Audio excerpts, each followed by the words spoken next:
Bonjour et bienvenue dans cette nouvelle vidéo. L'objectif d'aujourd'hui est d'apprendre à réaliser sans difficulté un publipostage. Qu'est-ce qu'un publipostage? Le principe du publipostage est d'associer l'un de vos documents Word, ce peut être un courrier, une étiquette, des enveloppes, à un fichier de données qui sera un fichier par exemple client pour une offre commerciale, un fichier salarié pour une invitation ou un fichier fournisseur, par exemple lorsque vous souhaitez réaliser un appel d'offres. L'intérêt va donc être de personnaliser votre document avec les coordonnées de chaque client ou de chaque salarié ou de chaque fournisseur. Première étape, vous ouvrez le fichier que vous souhaitez utiliser.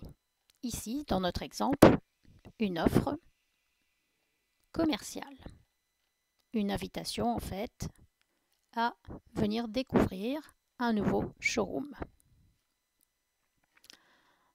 Affichons les marques pour avoir des points de repère dans notre document, puis basculons sur l'onglet Publipostage.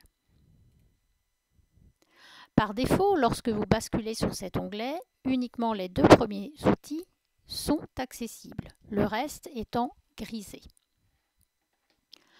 Pour démarrer la fusion, vous avez deux possibilités. Démarrer la fusion et définir directement le document que vous souhaitez utiliser ou passer par l'assistant. Word affiche alors un volet sur la droite de votre fenêtre et vous allez suivre les étapes en répondant à chaque fois aux questions. Exemple ici, qu'est-ce que je crée, qu'est-ce que j'utilise? Une lettre, un courrier électronique, des enveloppes, des étiquettes, un annuaire, etc. Personnellement, je trouve ce volet un peu compliqué à utiliser lorsque vous souhaitez revenir sur les étapes précédentes, revenir en arrière. Je vous proposerai donc de faire le publipostage uniquement en passant par le ruban. Premier outil, définissons ce que nous créons, une lettre. Deuxième outil, nous allons sélectionner le fichier avec lequel nous souhaitons travailler. Autrement dit, nous allons aller chercher ici notre fichier client en cliquant sur « Utiliser une liste existante ». Petit aparté, vous remarquez que Word vous propose de créer directement via l'onglet Publipostage votre liste client ici. Attention, cela génère un fichier Access.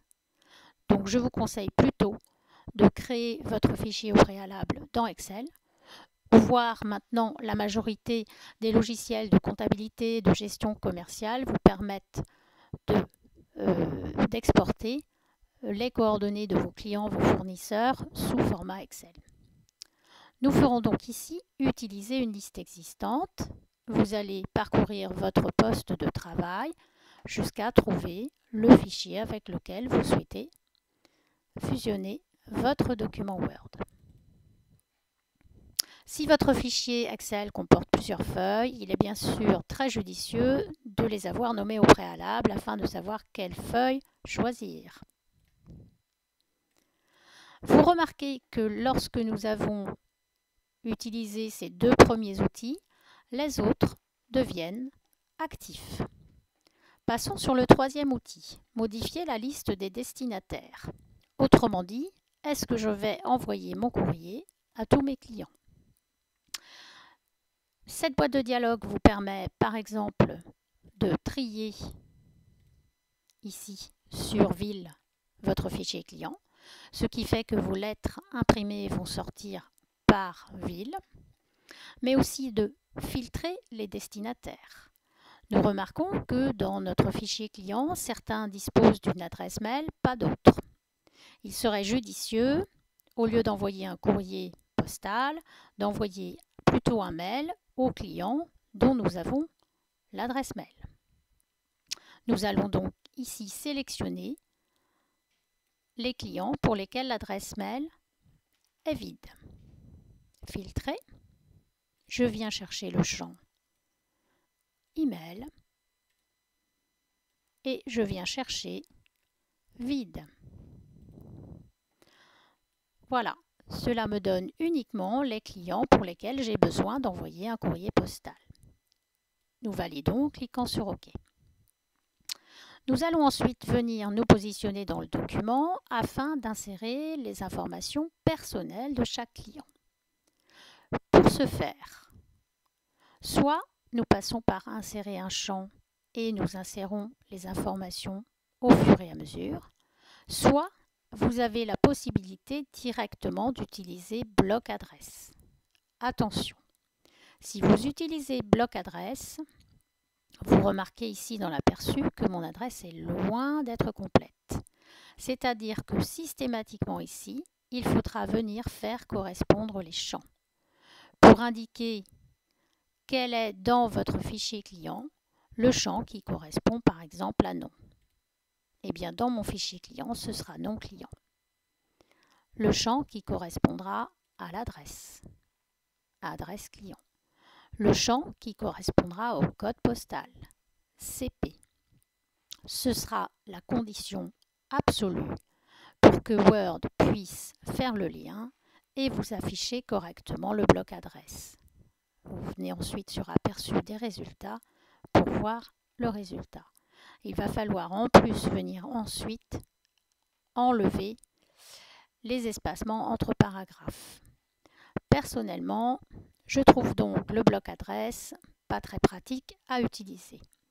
Je préfère insérer les champs de fusion, moi-même, prénom, nom client, Shift entrée pour aller à la ligne, adresse client, Shift entrée, code postal, espace, ville. Voilà, aperçu. Voici ce que donneront mes adresses clients. Je viens ensuite sur Van le, insertion, et je viens chercher la date du jour.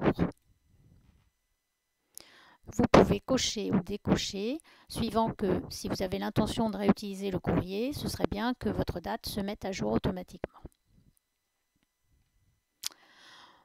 Bien, au lieu de Madame, Monsieur ici, nous avons le choix. Soit, toujours dans Publipostage, vous revenez insérer Madame, le prénom et le nom. Soit, si c'est un courrier, notamment commercial, il peut être intéressant d'afficher « Chère cliente » ou « Cher client ». Dans ce cas, vous avez un outil qui s'appelle « Règles ». Et nous allons venir chercher la règle « Si, alors, sinon ». Si la civilité est égale à Madame, attention, vous devez écrire ici Madame exactement comme elle apparaît dans votre fichier client, c'est-à-dire que si dans votre fichier client Madame est écrit en abrégé, vous devrez dans la règle l'écrire en abrégé. Si civilité est égale à Madame, nous écrirons chère cliente. Sinon, nous écrirons cher client. Et nous validons. Pourquoi est-ce que Word affiche chère cliente? Si nous faisons un aperçu des résultats, nous remarquons que notre premier client dans notre fichier est une femme. Vous pouvez ensuite, afin de vérifier le bon fonctionnement, faire avancer pour avoir un aperçu de ce que cela donnera. Voilà. Dans le coupon réponse, nous allons venir réinsérer les informations, insérer le nom du client, pourquoi pas le prénom aussi derrière pour plus de précision, puis la ville. Enfin, le nombre de points sur la carte fidélité. Aperçu des résultats. Vous remarquez donc que le Publipostage va vous permettre de personnaliser énormément votre courrier de manière à ce que votre client se sente vraiment considéré. Reste maintenant à obtenir, vous enregistrez bien sûr ce document, reste maintenant à obtenir donc les lettres, c'est-à-dire à les imprimer. C'est le dernier outil de l'onglet Publipostage terminer et fusionner. Je vous déconseille de directement aller sur imprimer les documents. Pourquoi? Parce que si vous lancez une impression de 1000 lettres clients et que vous vous rendez compte que vous avez fait une erreur, cela va vous gaspiller du temps, de l'encre et du papier. Il vaut mieux donc choisir modifier les documents individuels de manière à d'abord les visualiser à l'écran. Si vous remarquez, je ne suis plus sur le mailing, c'est-à-dire ma lettre type qui est en dessous. Word a généré un nouveau document qu'il a appelé lettres avec toutes mes lettres clients. Et s'il n'y a pas d'erreur, je n'ai plus qu'à les imprimer. Une fois l'impression faite, ce document ne m'est plus utile, je ne l'enregistre pas. Vous ne conservez que le document avec les champs. Bien, voilà pour le courrier postal. Maintenant, si vous désirez adresser donc non pas la lettre via la poste, mais la lettre via une messagerie électronique. On va donc venir ici modifier la liste des destinataires pour filtrer non pas, effacer tout, les clients qui ont un email vide, mais les clients qui ont un email non vide. Je récupère donc cette fois-ci uniquement les clients qui ont une adresse mail. OK. Je viens donc réaliser, je peux laisser en lettres en pièce jointe ou alors déclarer mon document comme étant un courrier. Le principe ensuite est le même, vous avez inséré vos champs, etc., etc. Et vous allez venir, comme il y a un coupon réponse, c'est peut-être plus intéressant de laisser lettres, vous allez venir ici, terminer et fusionner, mais au lieu de faire imprimer les documents comme tout à l'heure, vous ferez envoyer les courriers. Ah, eh bien, vous direz à Word d'utiliser le champ email se trouvant dans votre fichier client. Ligne objet, invitation privée. Format des messages, soit vous le laissez en page, enfin en document HTML, soit vous souhaitez que votre document Word soit donc mis en pièce jointe de votre message. Puis vous cliquez sur OK. Word vous demande d'accéder à votre logiciel Outlook et envoie ensuite les courriers, le mail à chacun de vos clients. Voilà, j'espère que cette vidéo vous aura bien aidé. À très bientôt pour de nouvelles fonctionnalités de Word.